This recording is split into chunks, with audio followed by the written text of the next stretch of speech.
Okay, so let's take a look at my solutions for the angular properties past paper questions. So question 1 isn't a past paper question, it's just me getting you to practice the notation of the sides and angles of a triangle here. So write down the length of QS. So you're looking for the side that joins Q to S, which is this one.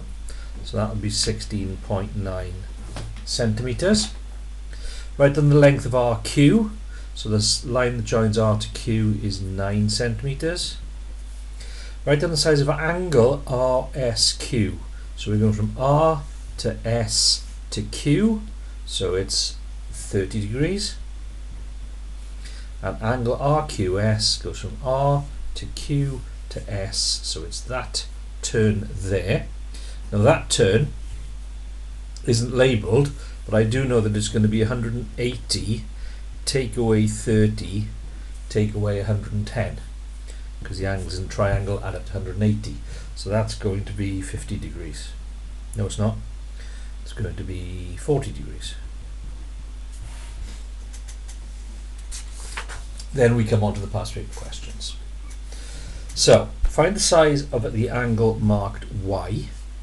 Well, Y is on the outside of a quadrilateral. So the first thing I've got to do is work out what that angle there is. And that angle is going to be 360. Interior angles of a quadrilateral add up to 360.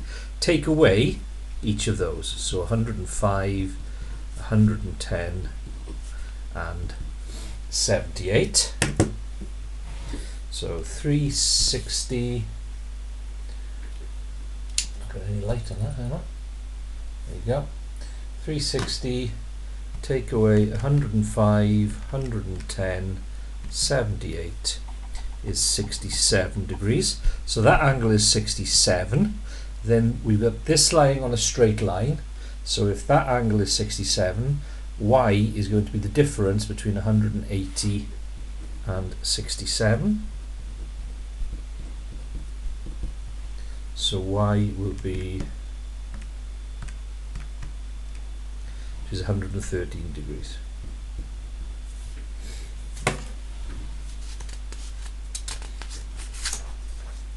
Next one, I'm looking for angle X. I've got a straight line, I've got a triangle, and I've got a special triangle. It's isosceles.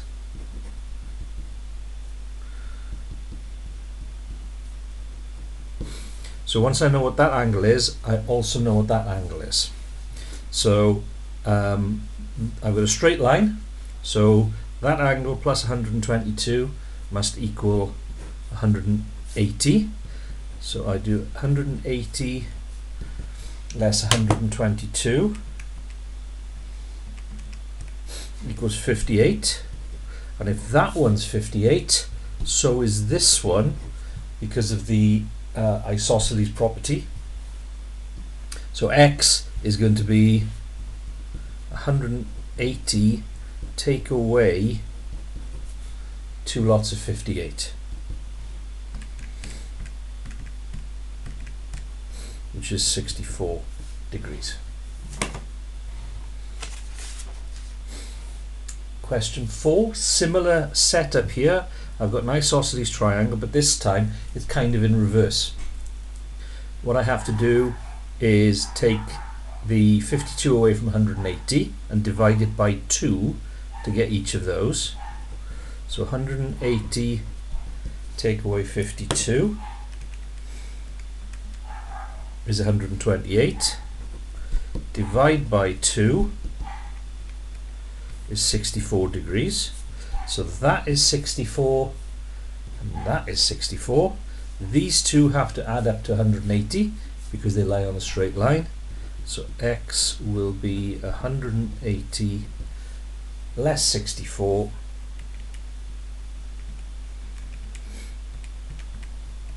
which equals 116 degrees. Back to a quadrilateral. So it's quadrilateral. I know the 4 angles inside have to add up to 180, but at the moment I don't know 2 of them. So before I, they add up to 360, not 180.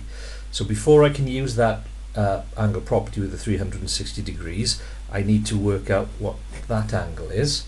That angle is on a straight line, so it's going to be 180 minus 85, which is 95 degrees. So that's 95. I now know 3 out of the 4 angles inside the quadrilateral, so y is going to be 360 less the 95 less the 68 less the 100. I'm going to yell at my dog now. Lady, shut up!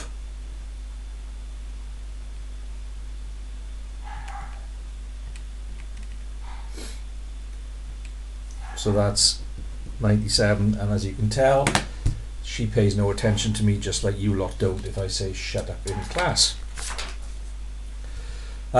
Question 6. Back to triangles. We've got this isosceles relationship again.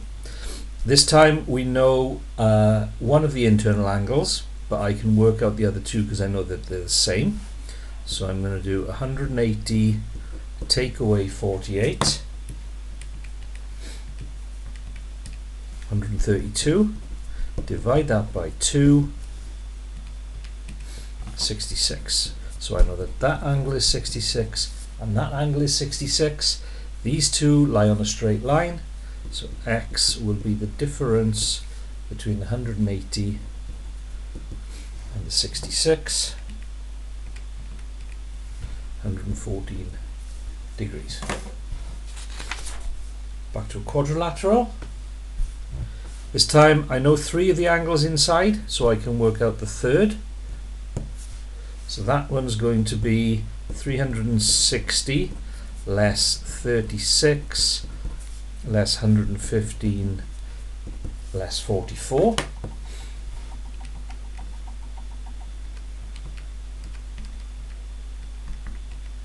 $165. That lies on a straight line, so y is going to be 180 less 165, 15 degrees.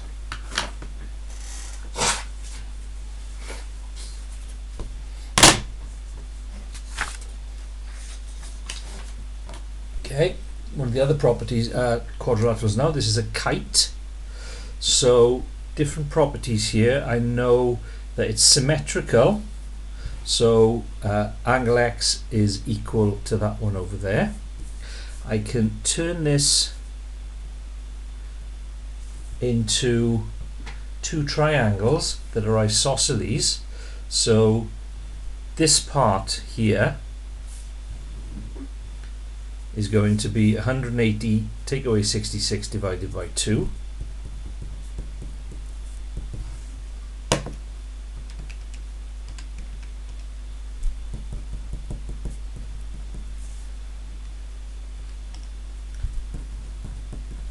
So the top part of that angle is 57.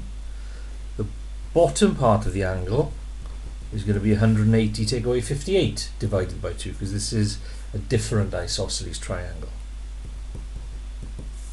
So 180 divided by 58 is 122. Divide by 2 equals 61. So angle x is the full size of the angle, so that's going to be the top part plus the bottom part. So I've got 57 plus 61, 118 degrees. Question 9. In the diagram below, ABCD is a square, so that's a square. The triangle BDE is isosceles. BDE is isosceles, 2 little dashes there, with DE, that side, equal to BD.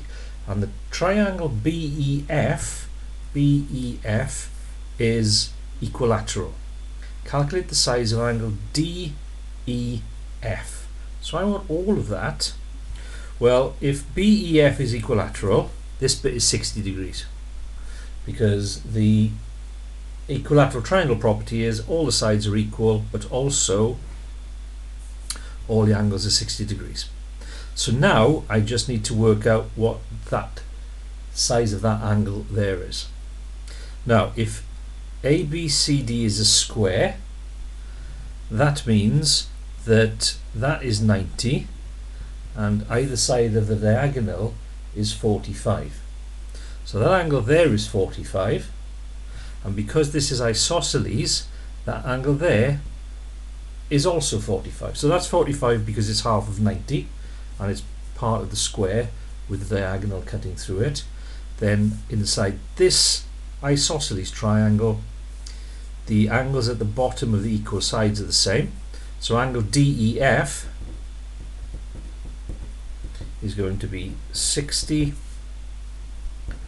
plus 45, which is 105 degrees.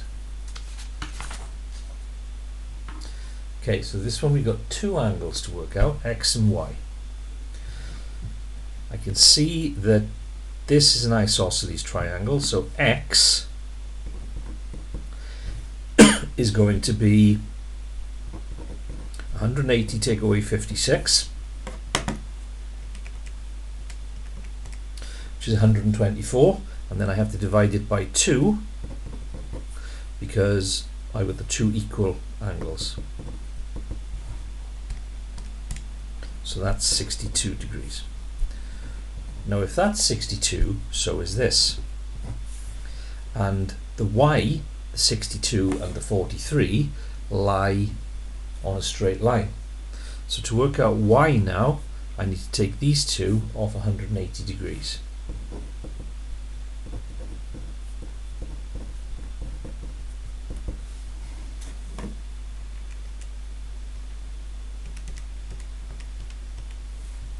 So Y is 75 degrees.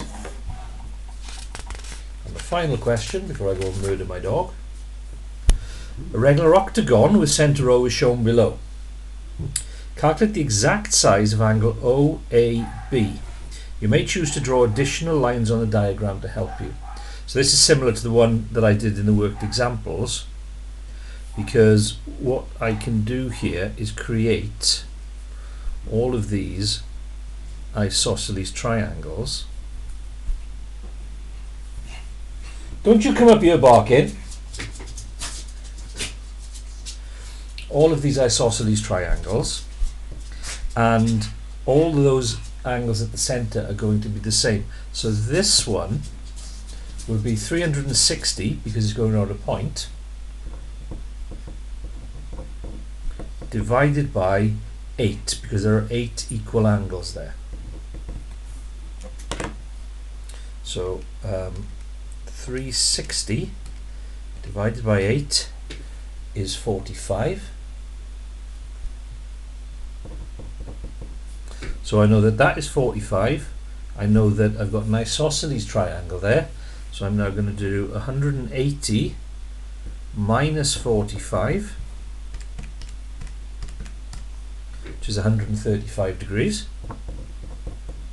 And then I have to divide that by 2 because the two of them add up to that. So that actually is 67.5 degrees, which you won't like. You'll think that's wrong, but it's correct. Okay, so angle OAB is 67.5 degrees. So hopefully you didn't find those too bad. If you got them all right, really well done.